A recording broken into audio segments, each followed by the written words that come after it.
to measure the correct diameter for your hoop, what you need to do is take the diameter you use and then times that by pi, which is 3.14. So for example, if I want a 35-inch hoop, I'm going to go 35 inches times 3.14. And that gives me about 109.9 from memory, so just under 110 anyway. I'm going to take this and I'm going to measure on the outside of my tape measure in inches. I'm going to measure out 109. Okay. Grab a pen here if you like.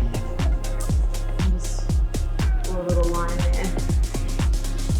Now, something you need to keep in mind is when you're measuring it out, you want the tubing to be similar to the size hoop. So if you were doing a really small hoop, you would need to measure out the tubing quite small. If it's a bigger hoop, you want to stretch out that tubing to be like quite big.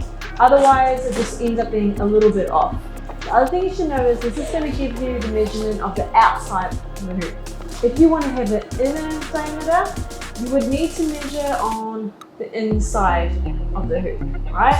Which is more difficult to do, which is why most hoop shops and most people do the outside diameter.